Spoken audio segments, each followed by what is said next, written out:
로마서 강의 22번째 시간입니다. 사랑은 고통을 낳고 라는 제목으로 하나님 말씀 함께 나누겠습니다. 지난 7월 7일에 미국으로 말하면 7월 6일인데요.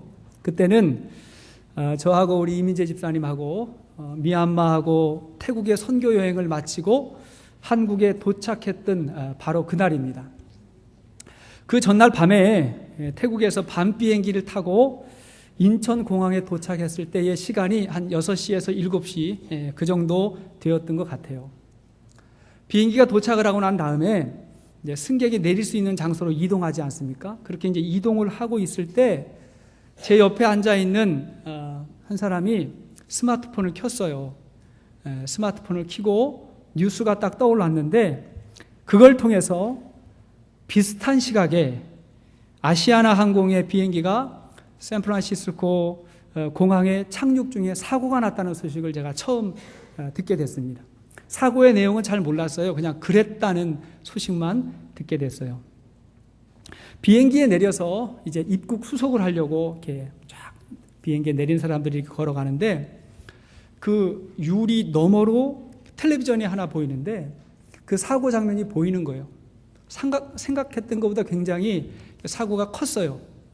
굉장히 비행기가 많이 파손이 됐고 막 연기가 나고 있고 사람들이 막 그 주위에서 앉아 있고 망연자실해 있는 그 모습을 저희들이 보았는데 굉장히 놀랐어요. 모두가 놀랐어요. 왜냐하면 마침 비행기에서 내리면서 그 사고 소식을 접했으니까 충격이 굉장히 컸던 것 같아요. 어떤 사람은 소리를 지르고 비명을 지르고 막 그랬는데 그 마음 가운데 어떤 생각이 있었냐면 우리도 지금 비행기에서 내렸는데 우리도 당할 수 있는 그런 사고였는데 우리는 괜찮았구나 라고 하는 안도감과 함께 그들을 향한 어떤 안타까운 마음이 있었던 것 같아요. 그리고는 그날 하루 종일 그리고 그 후로 며칠 동안 그 사고 소식에 귀를 기울였었어요. 시간이 지났어요. 어느덧 그 사건이 우리의 기억에서 저의 기억에서 잊혀졌습니다. 그리고 나서 제가 오늘 본문을 지난 한 주간 묵상하면서 말씀을 준비할 때에 다시 그 사건이 떠올랐어요. 성령께서 주신 마음이라고 저는 생각을 해요. 어떤 마음이 떠올랐냐면 왜 그 사건을 그렇게도 빨리 잊어버렸느냐 그런 마음이었어요. 그러면서 계속해서 드는 생각이 뭐냐면 너는 살았지만 그 사고로 인해서 죽거나 다쳤던 사람들에게 품었던 그 안타까운 그 마음을 왜 구원받지 못하고 죽어가는 이 땅의 많은 사람들을 위해서는 품지 못하느냐라고 하는 그런 강한 부담감을 갖게 됐습니다. 오늘 본문의 말씀은 그런 부담감을 가졌던 사도 바울의 마음이고 그 사도 바울을 통해서 하나님께서 우리에게 알기를 원하시는 하나님의 마음이라고 저는 믿습니다. 사랑하는 여러분, 우리 주위에는 구원받지 못하고 죽어가는 많은 사람들이 있어요. 뿐만 아니라 이 땅에서 당연히 누려야 될 구원을 몰라서 죄의 짐을 지고 무겁고 어둡게 절망 가운데 살아가는 사람들이 참 많이 있습니다. 그들을 향해 주시는 하나님의 말씀인 것입니다. 자, 로마서는 전체 16장이 있는데 그 16장을 두 부분으로 나눌 수 있다고 학자들이 그렇게 이야기합니다.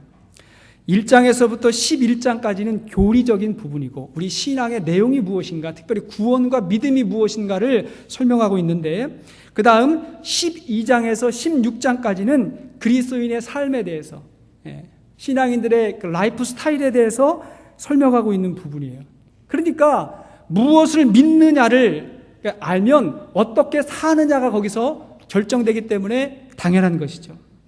그런데 1장에서 11장까지를 이 교리라고는 하지만 사실 중요한 교리는 1장에서 8장까지로 다 끝나버렸어요.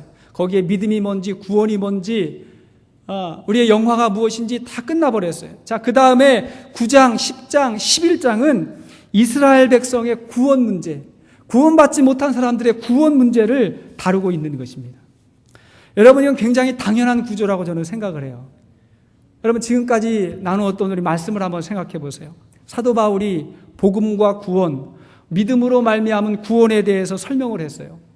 내가 복음을 부끄러워하지 아니하노니 이 복음은 모든 믿는 자에게 구원을 주신 하나님의 능력이다. 그가 경험한 복음, 그 속에 있는 능력을 확신했던 사도 바울의 마음을 우리가 볼 수 있었어요. 그런데 하나님 없이 살아가는 사람들의 참상을 소개하는 거예요.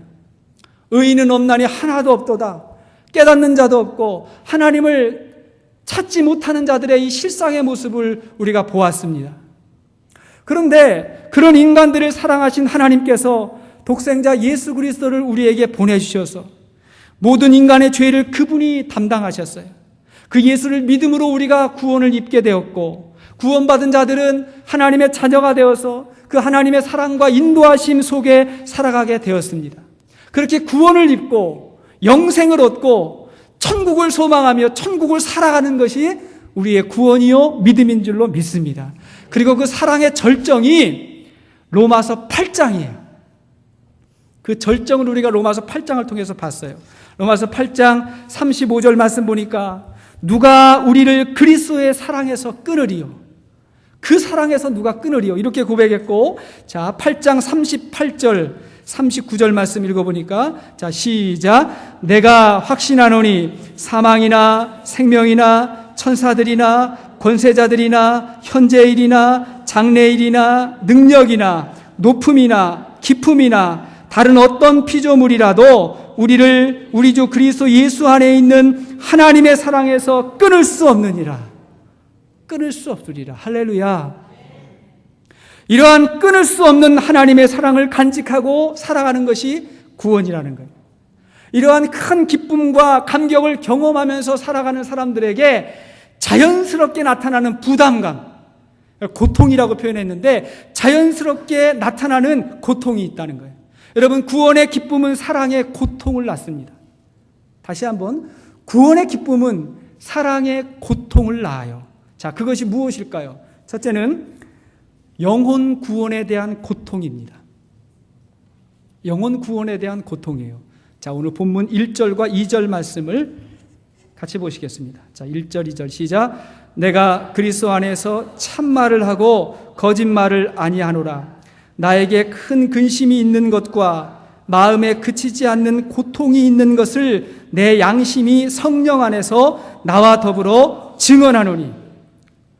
여러분, 그 전에 8장하고는 전혀 분위기가 지금 다른 거예요. 8장은 기쁨과 감탄과 환희예요. 그 하나님의 놀라운 사랑에서 끊을 수 없다고 그렇게 고백했어요. 그 확신이 묻어나왔는데 9장에 딱 와보니까 뭐가 있대요? 나에게 근심이 있대요. 그 다음에 마음에 고통이 있다고 그렇게 이야기를 합니다. 이유가 뭘까요? 나에게 있는 이 놀라운 은혜, 이 놀라운 구원의 축복을 누리고 보니까 아직 그것을 모르는 사람들을 생각할 때 어떤 부담감이 있었던 거예요. 그건 단순한 부담감이나 근심을 넘어서 사도 바울은 고통이다. 나에게 이것이 고통이라고 이야기를 하는 거예요. 제가 사실은 설교할 때 제 설교의 관심은 교회 처음 오신 분들, 아직 예수님 모르는 구원받지 못한 분들에게 늘 관심이 있어요. 그래서 그분이 이해하고 받아들일 수 있는 메시지를 전하려고 애쓰는데 그분이 은혜 받으면 교회 다니시는 분들 다 은혜 받거든요. 근데 오늘 말씀은요, 이미 구원받은 사람들이 어떤 마음을 품고 있느냐를 이야기하고 있는 거예요. 그러니까 구원이 없으면, 그게 뭔지를 모르면 잘 모를 수도 있어요. 그런 분들은 그냥 통밥으로 이해하시기를 바랍니다. 분위기로 그런 게 있는가 보다, 뭔가 있는가 보다 라고 생각하고 성령의 감동 가운데 은혜 받으실 수 있기를 바랍니다. 사랑하는 여러분, 구원의 기쁨은 영혼 구원의 고통으로 나타나는 것입니다. 성령이 주시는 구원의 확신을 경험한 사람은 성령이 주시는 영혼에 대한 고통을 경험하게 되는 거예요. 누가 준다고요? 성령이 그 마음을 주세요. 자, 1절, 2절 하반절 말씀 보십시오. 내 양심이 성령 안에서 나와 더불어 증언한다. 내 마음에 그치지 않는 고통이 있는 것을 내 양심이 뭐 안에서? 성령 안에서. 성령이 나를 고통스럽게 한다는 거예요. 그 마음이 있다는 거예요. 사람들이 왜 영혼 구원에 대해서 관심이 없을까요, 여러분? 본인이 영혼 구원을 제대로 경험하지 못했기 때문에 그래요. 교회도 다녔고 복음도 들었고 그게 뭔지 이렇게 느낌은 알 것 같은데 진짜 로마서 8장에서 이야기했던 그 복음의 감격과 능력, 그걸 제대로 경험하지 못했기 때문이 아닌가. 첫 번째 이유고, 두 번째는 뭐냐면 저 사람에게 아직 하나님의 은혜가 필요하지 않기 때문이라고 생각하는 것 같아요. 그러나 여러분, 그렇지 않아요. 구원의 능력을 제대로 경험한 사람들, 그리고 이 땅에 있는 사람들의 살아가는 삶의 실상, 그들의 감추어져 있는 삶의 모습들을 볼 때에 오늘날 사람들에게 가장 필요한 것이 하나님의 구원이라고 확신합니다. 하나님 만나야 돼요. 하나님께서 이 땅에 주신 선물 가운데 최고가 예수 그리스도거든요. 그 예수 그리스도를 다른 사람들에게 전해줄 수 있는 것이 성도가 가지고 있는 최고의 사명이요 축복인 줄로 믿습니다. 이 확신이 있을 때 성령께서 우리에게 고통을 느끼게 하시는 거예요. 마음의 부담감이 찾아오게 되는 것입니다. 여러분, 이 세상에 예수 그리스도의 복음이 필요하지 않은 사람은 단 한 사람도 없습니다. 그가 아무리 세상에 지식을 가지고 있고 재물이 있고 권력이 있어도 그에게 가장 중요하게 필요한 것이 그리스도의 복음인 것입니다. 만약에 어떤 사람이 자기의 지식과 재물과 권력이 예수 믿는데, 복음을 받아들이는데 장애가 된다면 그건 너무나 안타까운 일이고 정말 어리석은 거예요. 밭에 감추어진 보화를 발견하지 못해서 그래요. 사도 바울이 세상의 왕 앞에서, 아그리빠 왕에서 이렇게 이야기합니다. 자, 사도행전 26장 29절 말씀. 사도행전 26장 29절 말씀. 자, 같이 한번 읽습니다. 시작. 바울이 이르되 말이 적으나 많으나 당신뿐만 아니라 오늘 내 말을 듣는 모든 사람도 다 이렇게 결박된 것 외에는 나와 같이 되기를 하나님께 원하나이다 하니라. 예, 지금 바울은 잡혀 있어요. 결박됐어요. 근데 왕 앞에서 뭐라 하냐면, 내가 지금 이렇게 잡혀 있는 것 외에는 모든 사람이 나와 같이 되기를 원한다. 이게 뭐예요? 내 마음에 있는 그리스도의 복음, 그 구원, 그것을 누구에게나 다 갖기를 원한다. 그건 세상의 재물도 권력도 다 소용없는 그것 위에 있는 것이다. 내가 지금 이렇게 잡혀 있는 것 같지만 그것 이외에는 나는 정말 자유한 자다, 구원받은 자다, 그렇게 이야기하는 것입니다. 여러분, 그렇게 말할 수 있는 것이 복음이요 구원인 줄로 믿습니다. 우리가 그렇게 말할 수 있기를 소원합니다. 정말 복음이 그런 거예요. 영국의 구세군의 창설자 윌리엄 무스가 그 시대의 영국 그리스도인들이 전도하지 않는 게 너무 안타깝고 답답해가지고 이렇게 기도했대요. 하나님, 영국의 모든 그리스도인들이 그들의 눈을 열어서 지옥을 볼 수 있게 도와주세요. 눈을 열어서 지옥을 볼 수 있게 도와주세요. 그리고 정말로 우리가 살아가는 사람들이 지옥으로 가는 것을 본다면 우리가 어떻게 전도하지 않을 수 있겠어요? 근데 저는 이렇게 이야기하고 싶어요.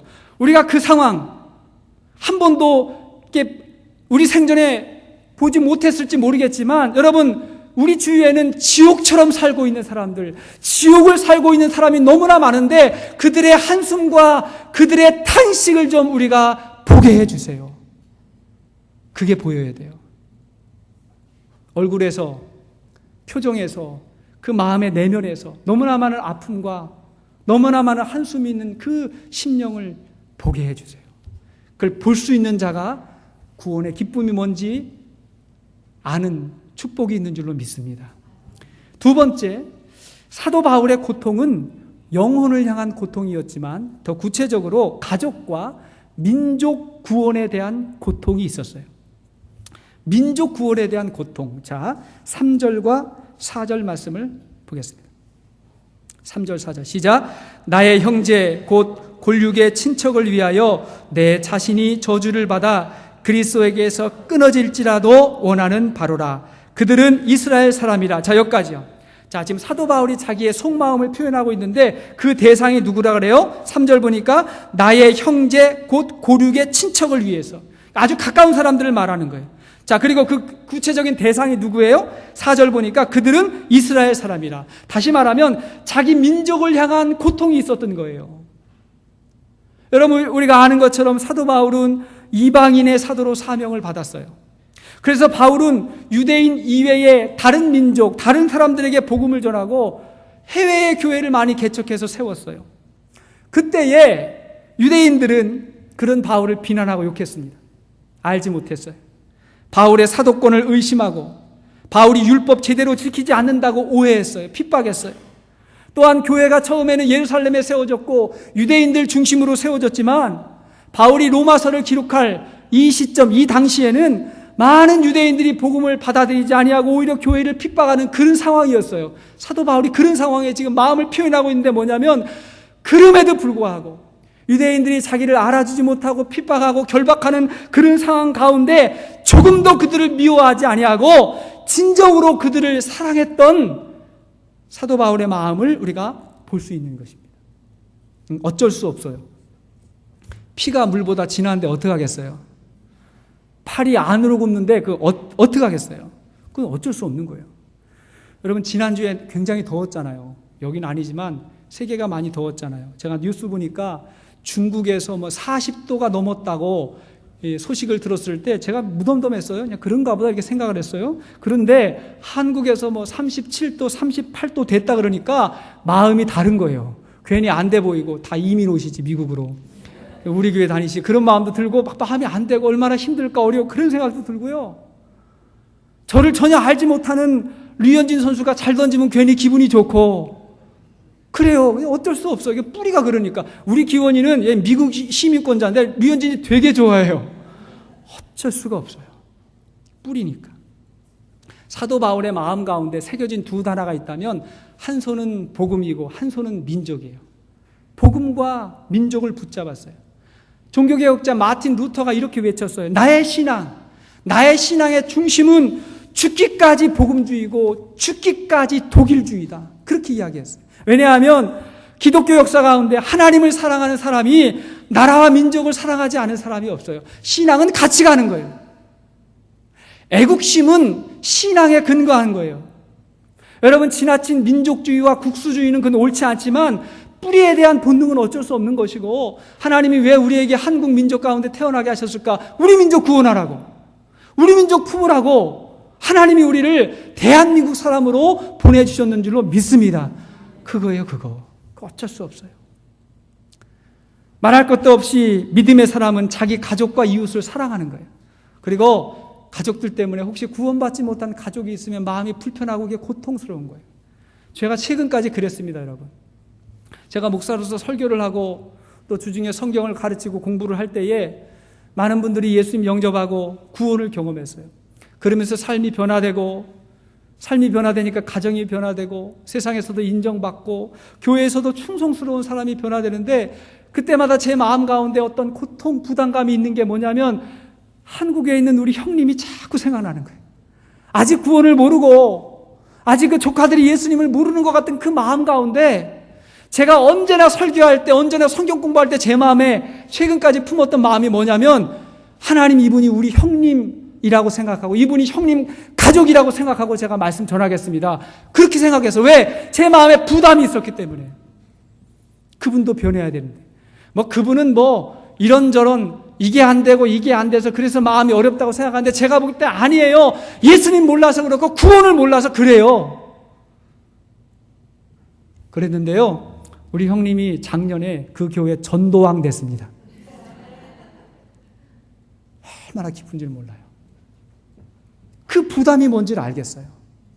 여러분들 생각해 보세요. 여러분들이 지금 삶의 여유가 있어가지고 이웃을 보니까 소년소녀 가장이 있는 거예요. 도와주고 싶어요. 그래서 도와줬어요.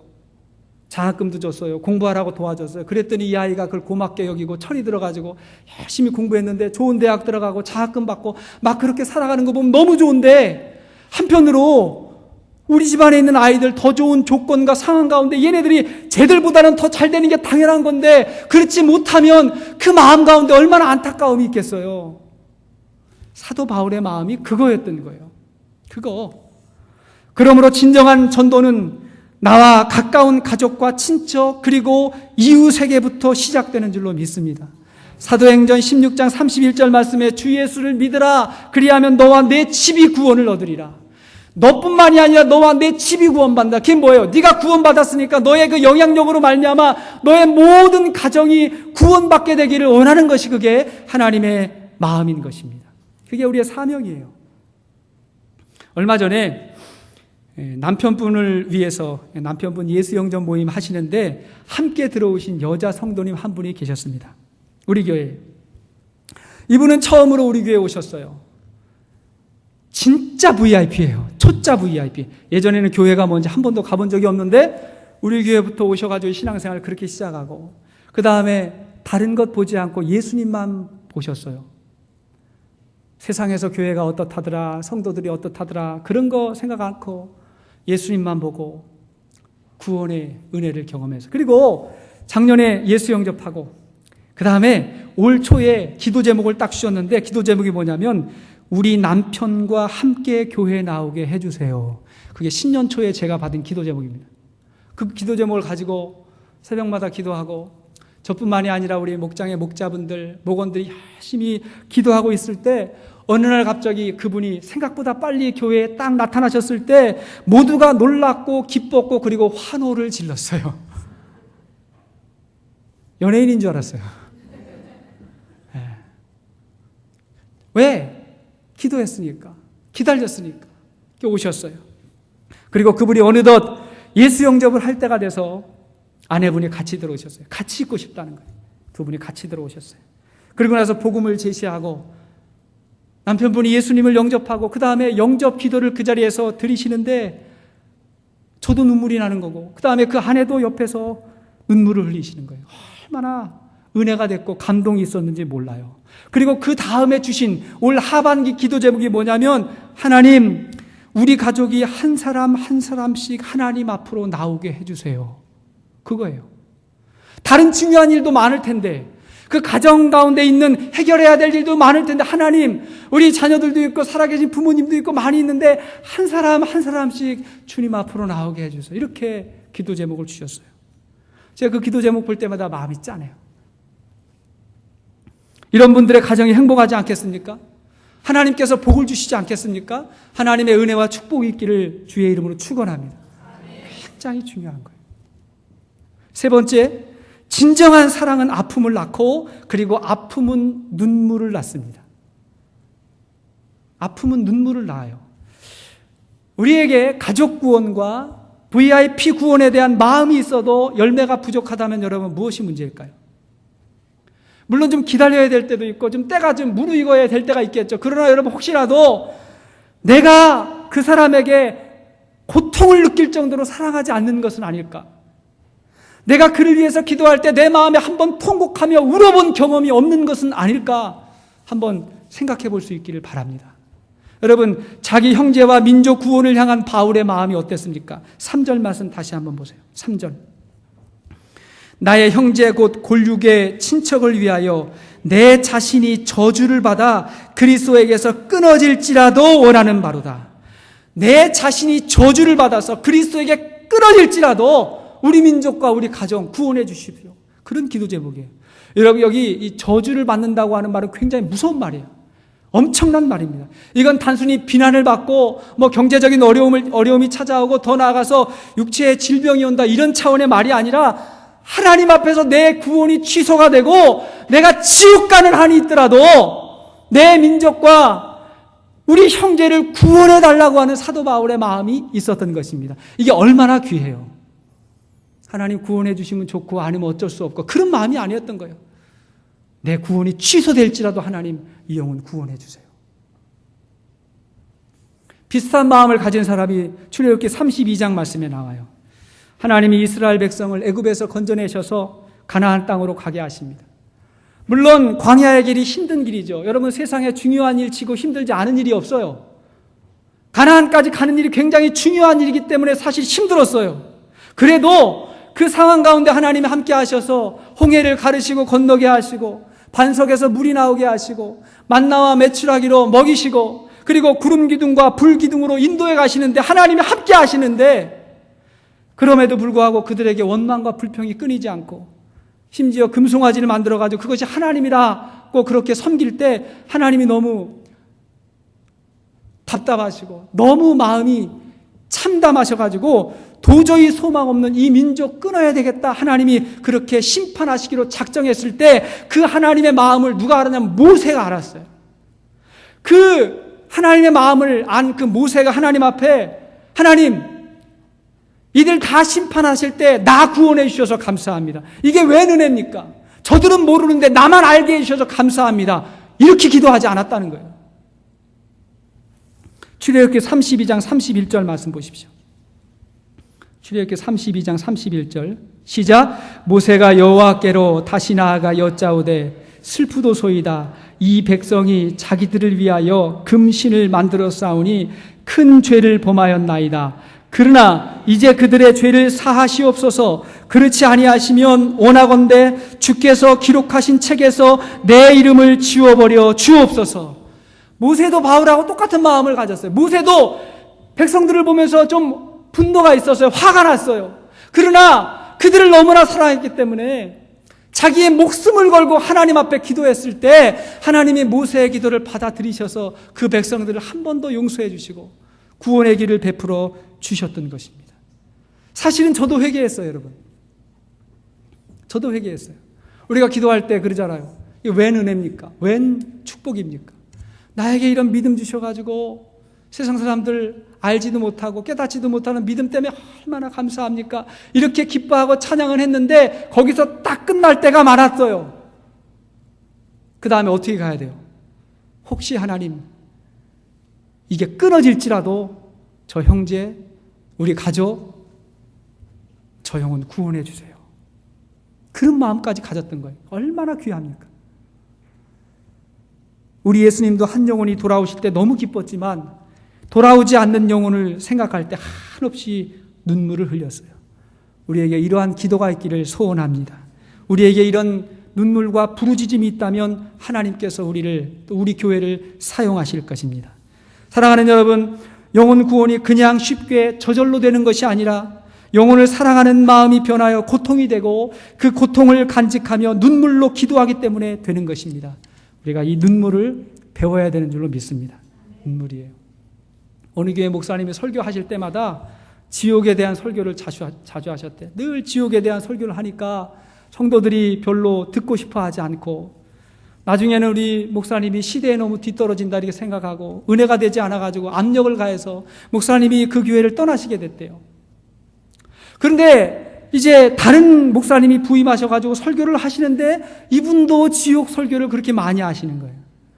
근데 이상하게도 이번에는 성도들이 그 설교의 은혜를 입고 막 변화가 되는 거예요. 교회 분위기가 달라지는 거예요.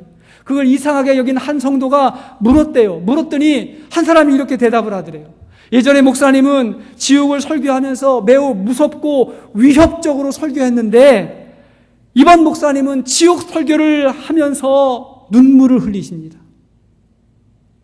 우신다는 거예요. 그 마음에 사랑이 느껴지는 거예요. 그게 뭔지가 느껴지는 거예요. 여러분, 이것이 눈물의 힘인 줄로 믿습니다. 전도는 단순히 말로 하는 게 아니라 내가 구원받았다는 것을 자랑하는 것도 아니고 저 사람에게 구원이 없음을 정죄하는 것도 아니고 그를 너무나 사랑해서 사랑이 고통을 낳고 그래서 함께 울 수 있는 것입니다. 거기서 하나님께서 은혜 부어주실 줄로 믿습니다. 저는 오늘 말씀 마치면서 우리가 결단하고 헌신할 때 두 가지 기도 제목을 함께 나누었으면 좋겠습니다. 첫째는 뭐냐면 나라와 민족을 위한 기도를 우리 함께 드리십시다. 오늘이 광복절 감사주일, 기념주일입니다. 하나님께서 우리 민족을 너무나 사랑하셨어요. 온 교회들이 오늘 광복절에 감사 예배를 드릴 때 같이 한 목소리로 온 교회가 기도했으면 좋겠어요. 하나님, 우리 민족 너무 정말 사랑하셔서 2차 세계대전 이후에 가장 가난했던 나라에서 이제는 이렇게 짧은 기간 안에 세계 10위권의 경제 대국으로 성장하게 해주셨고 그 사이에 놀라운 복음의 부흥이 있었고 그 다음에 선교사님들이 많이 나가서 세계 2위의 선교 대국이 됐고 인구 비례로 한다면 1위, 그러나 미국 다음으로 2위. 엄청난 성장과 변화들이 있었습니다.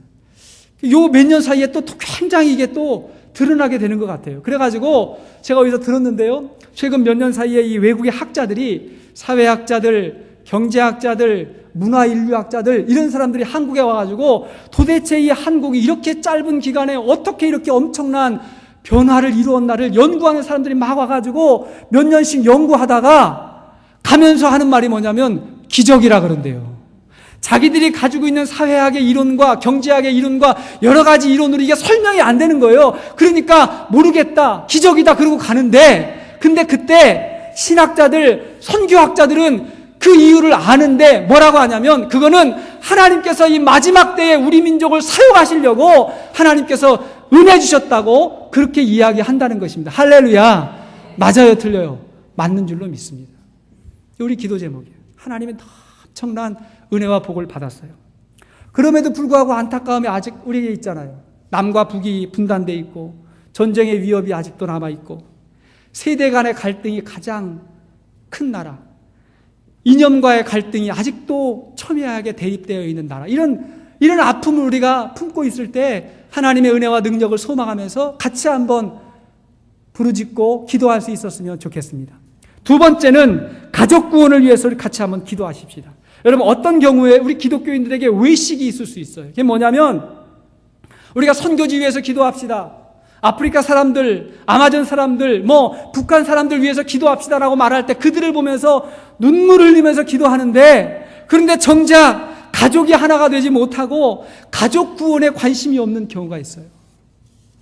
물론 여러 가지 사정이 있겠죠. 여러분, 원래 가까이 있는 사람하고 힘든 거예요. 여러 가지 사정이 있겠지만, 그러나 이 문제도 말씀 안에서 반드시 해결할 수 있기를 축원합니다. 기도하면 하나님께서 능력 주시는 줄로 믿습니다. 디모데전서 5장 8절 말씀 보세요. 디모데전서 5장 8절 말씀 시작. 누구든지 자기 친조, 특히 자기 가족을 돌보지 아니하면 믿음을 배반한 자요 불신자보다 더 악한 자니라. 요한일서 4장 20절 시작. 누구든지 하나님을 사랑하노라 하고 그 형제를 미워하면 이는 거짓말하는 자니, 보는 바 그 형제를 사랑하지 아니하는 자는 보지 못하는 바 하나님을 사랑할 수 없느니라. 우리가 이 계명을 주께 받았나니 하나님을 사랑하는 자는 또한 그 형제를 사랑할지니라. 아멘. 이 말씀 붙잡고 같이 한번 찬양하고 기도하십시다. 기쁨으로 찬양 42장입니다. 우리 민족에게 주신 하나님의 축복이 있고, 그리고 사명이 있습니다. 우리 주위의 가족들, 이웃들에게 주신 하나님의 축복이 있고 사명이 있습니다. 이 사명 기억하고 간직하면서 찬양하시고 함께 하나님 앞에 기도하실 수 있기를 바랍니다. 민족의 가슴마다